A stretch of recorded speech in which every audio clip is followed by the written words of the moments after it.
Mamelodi Sundowns are African champions, and let's be honest, guys, they deserved it. In fact, even last year, they had a better squad.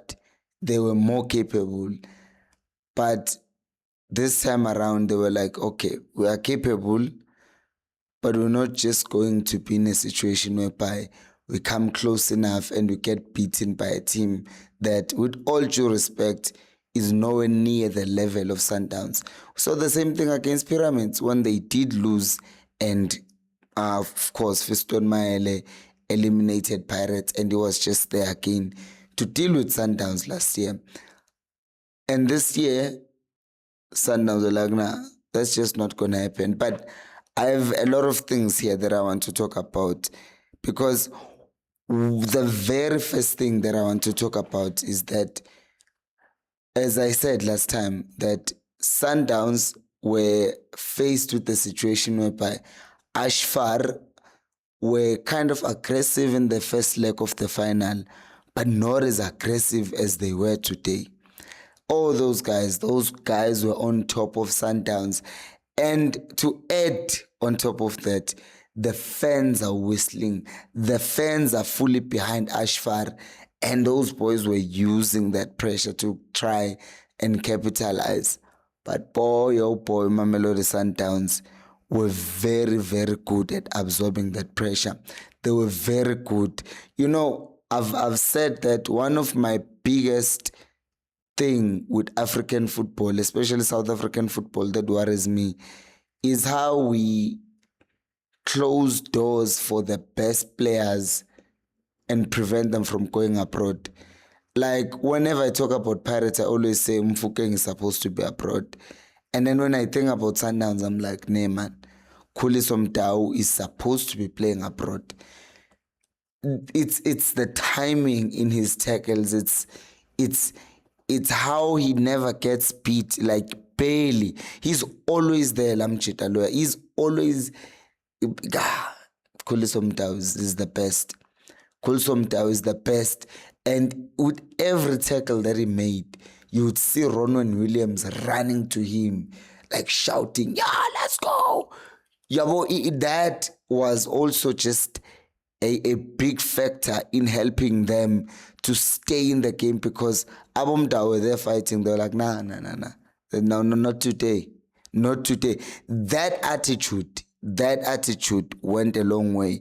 Because although Sundowns had slightly scary moments in the first half where you were thinking, it's a simple pass, Kuhlman and Damane, because there is one player that I was scared of, like in terms of he might have a stinker here and cause Sundowns this whole thing.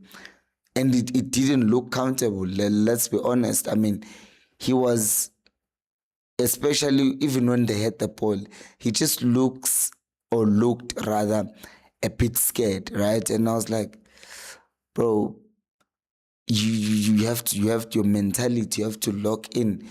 And luckily, his centre back partner, Cupido, who, it baffles me why he didn't even make the prelim squad, Ashley Cupido. I don't know how he didn't make the prelim squad for Bafana, because I don't know whether it's me or not, I've not seen anyone with a consistency in performance as Cupido. I mean, if we're talking player for player, I would have Cupido before I have Undamane in the Bafana squad. That's just me, because that guy I was talking about him a few moments ago. But if I watch, and when I watch Cupido, I get the same feeling, not to the same level, because Umtao is a different animal. But Cupido, man, he fights, he gets there. He is just mad and doing everything that's needed. And speaking of players and how they looked, Ronwen Williams worried me as well, because Nakona, he did not look assured. There were balls where I was like, I feel like this is close enough to you, Ronwen. You could go to the ball or go for the ball, but I did not see him going for the ball. So it kind of scared me a bit. I was like, oh, but Why not going for that ball?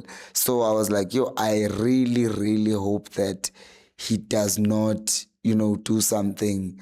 Spoiler, he ended up doing something later on in the game. But around the 20th minute, after Sundowns had absorbed the pressure and allowed this team, Ashfar, to come for them, they then just decided, you know what, we also know how to attack. And they did. Boy, did they attack. They were getting closer and closer and closer and closer. So much so that even if you go and rewatch the game, you will see that around that time, even the noise at the stadium went a bit low, and you're like, hey, they are now scared. They can see that there's like this big chance that Sundowns are in control of the game, and that did not sit comfortable with the fans, and they were a bit quiet. But then a moment then became problematic, because this lack of assurance in some players and the lack of confidence, maybe the pressure and the noise gets to players, because I feel like Divine Lunga should be clearing that ball as quickly as possible, but it doesn't. And then that guy runs across him, gets kicked by Lunga. It's a penalty, and Uhurmat then converts from the spot, and it's 1-0 just like that. But on aggregate, obviously, it was still 1-1. And in the minds of Sundowns, the theme of the video has been, and the theme of the game was, not today. And that's exactly the attitude that you got from Sundowns, because after conceding that goal, it was still not today. So they went in. They were still making those bad passes and things that are questionable, but the don't die or never say die attitude from Sundowns continued to pile on the pressure, and then what a goal from across by Muniz. He flicks it, and Mokoena, you don't strike them sweeter than that. Takes that shot, it's 1-1, 2-1 on aggregate. Now, Ashfar, since Sundowns had scored, did not just need to come back and equalize, but they needed on aggregate, did not just need to equalize on aggregate, but they needed to score a goal. They had to win by a +1 advantage, which they failed to do. The closest they got was when, once again, Williams makes that mistake. He ends up falling on a guy when he was trying to go for the ball and all of that. They give that penalty away. And even if it had gone in, Sundowns was still going through, because on aggregate, because they had scored a goal, it was going to be 2-2. But it didn't have to be there, because Williams was like, again, as I said, not today. And that's exactly what happened. Not today. Ronan Williams saves a penalty. Sundowns stays in the game. Ashfar, I won't lie, they were still piling on the pressure, but Sundowns were able to manage it. And for them to get the second star, I think it's well deserved. For the money that they've spent and the obsession with it, it might have cost them the league this season, but I'm sure that they will look at this and say it was a worthy trade-off. So congratulations to Mamelodi Sundowns. They deserve this. And yeah, hopefully this now motivates Pirates to also understand, motivates Chiefs to be more ambitious and not just finish third, but go for the Champions League spot. Try and win the league as well, so that when they go for the Champions League, they are winning the star. But on top of that, Chiefs as a team are also in the Confed Cup next season. So just go there and know that they can win African, continental thingy. Because, so now Pirates will be definitely coming and trying to get their star as well, their second star. And these teams will now be competing both locally and in their continent.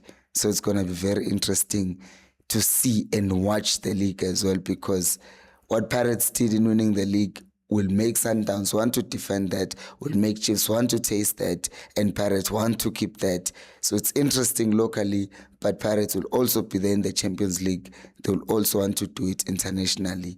And South African football is just about to reach a different height. Help me reach a different height by also subscribing to the channel and like the video if you've already subscribed. Thank you so much for watching. I will see you on the next